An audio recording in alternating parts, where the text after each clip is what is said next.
E falando sobre o presidente Jair Bolsonaro, ele participou na manhã de hoje da reunião da cúpula do Mercosul, que teve sua primeira versão online em 2020 por causa da pandemia do coronavírus. Em seu discurso, Bolsonaro elogiou a atuação do presidente paraguaio, Mário Abdo Benítez, à frente do bloco e lamentou não estar presencialmente no encontro. O mandatário disse que vai se esforçar para desfazer opiniões distorcidas sobre a atuação do Brasil na proteção da floresta amazônica e dos povos indígenas. Ele disse ainda que o governo tenta mostrar as ações que vem adotando nessas áreas. Vamos acompanhar o que disse o presidente. Além desses acordos, o Brasil está disposto a avançar em outros entendimentos com parceiros mundo afora. Queremos levar adiante as negociações abertas com o Canadá, a Coreia, Singapura e o Líbano, expandir os acordos vigentes com Israel e a Índia e abrir novas frentes na Ásia. E temos todo interesse em buscar tratativas com os países da América Central. Bolsonaro destacou a aprovação da reforma da Previdência em 2019 e disse que o país está agora empenhado em seguir com outras reestruturações. A reunião marcou também a primeira vez em que o presidente Bolsonaro e o presidente da Argentina, Alberto Fernandes, se encontraram, ainda que de modo virtual. Ambos os mandatários haviam trocado farpas durante a campanha eleitoral argentina no ano passado, quando Jair Bolsonaro apoiou o então presidente Maurício Macri. E aí, Fiuza, gostou das declarações do presidente Bolsonaro, Fiuza? O Bolsonaro hoje, Vitor, ele é porta-voz da agenda que o Brasil, da agenda de reconstrução do Brasil, né? Ele abraçou essa agenda durante a campanha eleitoral. Ele mesmo diz, né, cobra-se às vezes dele essa questão do liberalismo, que não era uma bandeira histórica dele, mais nacionalista e tal. E ele mesmo diz que ele, na conexão dele com o Paulo Guedes, fez com que ele abraçasse essa agenda, né, que é uma agenda anterior até ao governo dele, mas que o governo dele vem aprimorando, né? Então a gente tem, por exemplo, o acordo do Brasil, liderando o acordo do Mercosul com a União Europeia, um passo importante, que o Augusto Nunes lembrou ontem, que o Macron tenta dinamitar de todas as formas, com base nesta questão que o Bolsonaro fez questão de afirmar nesse pronunciamento, que é do compromisso dele com a Constituição brasileira e com o regime democrático, que é algo que representantes de Estado como Emmanuel Macron tentam fingir que não existe, né? Tentam fingir Michelle Bachelet na ONU, né? Esses personagens fazendo política tentam espalhar a ideia de que o Brasil é um regime autoritário que quer acabar com a Amazônia e que não pode merecer investimentos, né? Então, acho que o discurso está bom. De fato, o país tem tido avanços importantes aí nas conversas bilaterais e multilaterais, né? Assim, o compromisso dos Estados Unidos com o ingresso do Brasil na OCDE é um avanço importante e é um mérito desse governo, né? É uma construção diretamente feita entre o Trump e o Bolsonaro. Isso é importantíssimo em termos do aval que o país ganha, né? Como confiança, como um lugar de confiança para investidores. Tanto que a gente acaba de ver que a consultoria A.T. Kearney, que é uma referência na comunidade internacional, trouxe de volta o país para o grupo dos 25 mais confiáveis para se investir, né? A agenda de reformas faz parte também, né, desse aval que é dado pelo Global Index, né? A reforma da Previdência foi fundamental, uma reforma dificílima que hoje não é valorizada pela disputa política que a gente vê aí no debate nacional, mas foi uma façanha fazer essa reforma em 6 meses. E é isso, é a agenda de reconstrução do Brasil, que até onde a minha vista alcança, o Bolsonaro se comprometeu e está cumprindo. Ele tem agenda, por exemplo, pós-pandemia, né? O secretário de desestatização, Salim Matar, já anunciou, né? Pelo menos 12 privatizações aí para o período principalmente de 2021, incluindo Correios, incluindo a Eletrobras. Claro, tudo isso depende do Congresso Nacional, depende de articulações, mas a agenda está aí, a agenda está sendo tocada E eu acho que é isso, é um recado bem dado de que o Brasil, diferentemente da Argentina, né, de fato as farpas com o presidente Fernandes são porque ele está lá devolvendo, tragicamente, à Argentina aquele populismo devastador, né? Assim, enquanto o Brasil ganha credenciais para merecer investimentos, a Argentina, por exemplo, os credores da Argentina estão preocupadíssimos com a possibilidade de calote, estão recorrendo à justiça. Então, olha a distância. Eu acho que é isso que o Bolsonaro foi afirmado e tem afirmado sempre no cenário internacional. Eu vou acrescentar aqui, Augusto, mais algumas falas do presidente. Bolsonaro falou em defesa da democracia e alfinetou outros países da América do Sul. Continuemos todos a defender de forma incansável o compromisso do Mercosul com a democracia, que é um dos pilares de nosso bloco e de nossa região. Bolsonaro mencionou a Venezuela. O Brasil reconhece o líder da oposição, Juan Guaidó, como o verdadeiro chefe de Estado daquele país, e não o ditador Nicolás Maduro. O presidente brasileiro também citou a presidente boliviana, Janine Áñez, que sucedeu o presidente Evo Morales após acusações de fraude na eleição da Bolívia. Fala, Augusto. Bom, é importante lembrar essas coisas. Eu estou gostando da mudança no discurso, dos retoques aí, né, no discurso, são muito importantes do presidente Bolsonaro, porque ele deve sim tratar das reformas que estão sendo feitas, tratar das coisas que têm sido feitas no Brasil, para desviar o Brasil daquele caminho suicida percorrido pelos governos do PT. São caminhos que nos trouxeram aqui a essa situação, né? Não estou falando de pandemia, mas estou falando da quebra do país que precedeu a chegada do vírus chinês. Agora, ele tem sim que tratar de questões que, apresentadas como são por ex-presidentes brasileiros, como Dilma, Lula, prejudicam a imagem do país no exterior, como essa história da Amazônia. Ele tem de dizer o que é que está sendo feito na Amazônia para impedir que haja tantas queimadas, uma área tão grande da floresta destruída sistematicamente, ano a ano. Ele tem que falar sobre isso. É o general Mourão, vice-presidente, que está cuidando da Amazônia, ele entende profundamente desses assuntos, então tem que se informar com ele e atacar isso aí. E, sobretudo, deixar claro quem são os antidemocratas aqui no Brasil. Veja bem, a Bolívia, do Evo Morales, ela expropriou bens da Petrobras e nunca mais devolveu. E o Lula, covardemente, disse que não, a Bolívia era pobre e o Brasil tinha que ajudar. Então o Evo Morales tomou na mão grande. Aqui ele ficou com a Bolívia.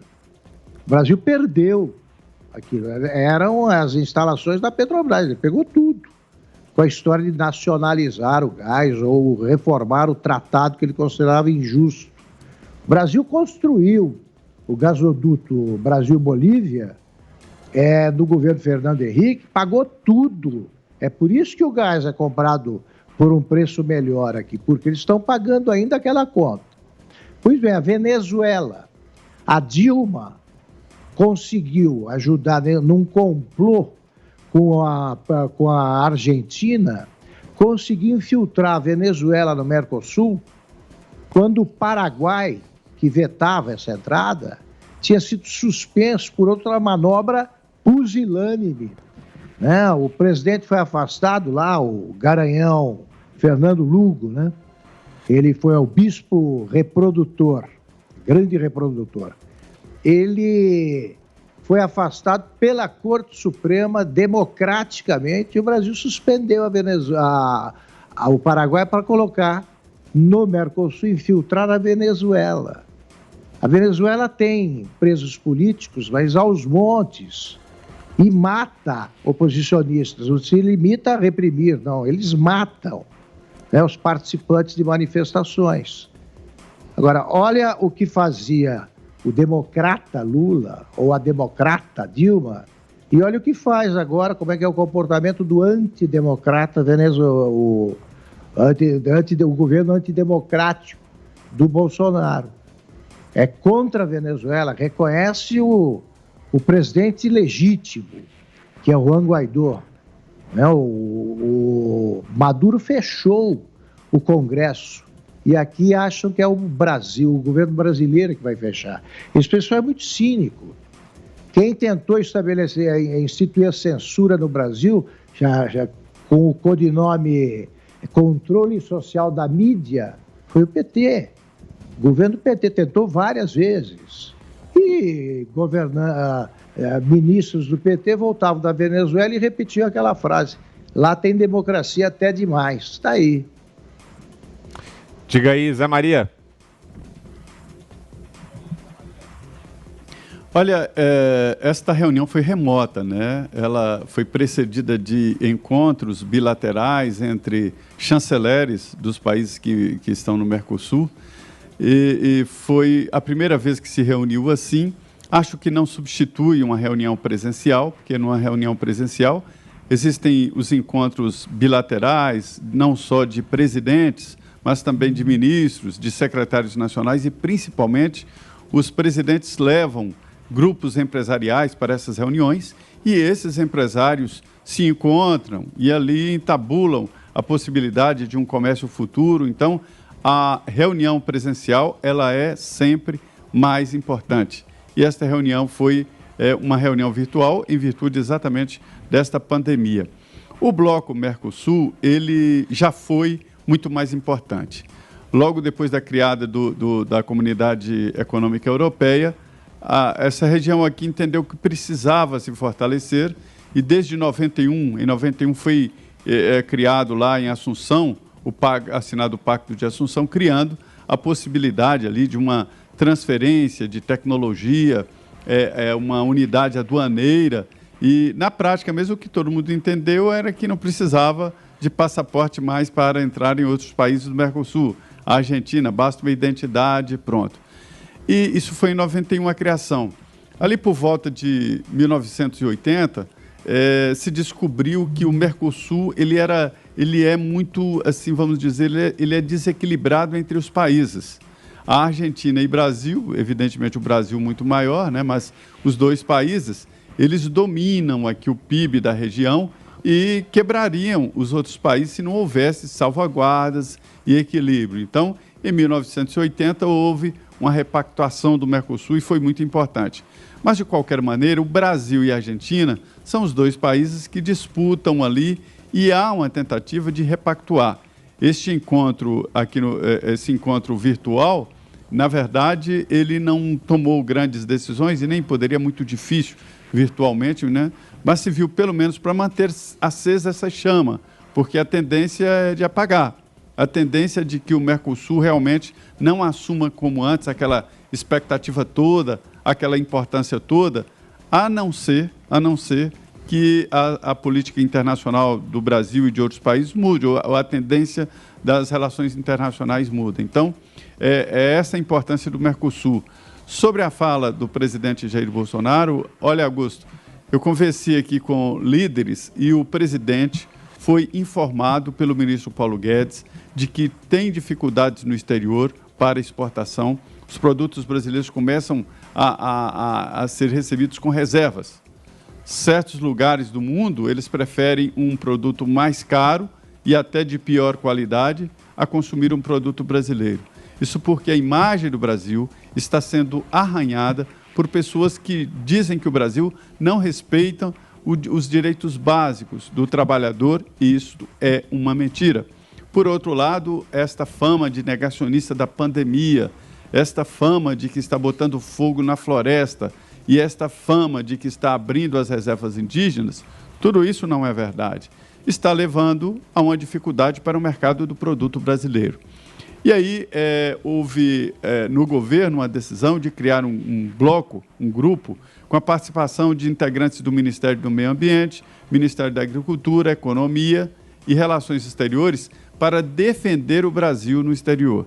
E isso inclui contratar plataformas, contratar uma empresa mesmo para defender a imagem. Sabe por quê? Se descobriu que nessa disputa internacional para o mercado, alguns países intencionalmente, maldosamente, arranham a imagem do Brasil para vender os seus produtos, porque o produto brasileiro ele é melhor, de melhor qualidade e tem preço no mercado internacional. Fica difícil hoje, mas haverá um trabalho para dizer o seguinte: o Brasil não põe fogo na floresta para criar boi e exportar proteína animal. Não precisa disso. O Brasil não desmata para plantar soja e milho. Não precisa disso. A área brasileira agricultável, já pronta para a agricultura, ela não é toda ocupada. Se fosse toda ocupada, haveria uma quantidade muito grande de produção que até reduziria o preço e não é interesse. Então, este é o grande desafio. E nesse discurso, o presidente Jair Bolsonaro ele foi muito franco, dizendo o seguinte, que ele defende a Amazônia e defende. Tanto é assim que colocou o vice-presidente da República, Hamilton Mourão, para tomar conta, né? Tomar conta da Amazônia. É isso que está fazendo o ministro Mourão. E nessa condição de vice-presidente, ele pode ficar ali acima de ministros, porque tem alguns assuntos que estão entre ministérios, não é só um ministério. E o vice-presidente pode muito bem, sem provocar ciúmes, militar ali entre as pastas e é uma grande defesa da Amazonas. Agora, o mais interessante é que o presidente usou no seu discurso o termo povos indígenas. Esse termo, ele não é aceito por uma ala muito importante do governo, chamada ala ideológica. Esta ala entende que todos nós somos brasileiros, né? É o povo brasileiro. E o presidente usou povos indígenas, dizendo que defende e tal. É uma mensagem muito importante, mas é apenas o início. A disputa é pelo mercado mesmo de exportação.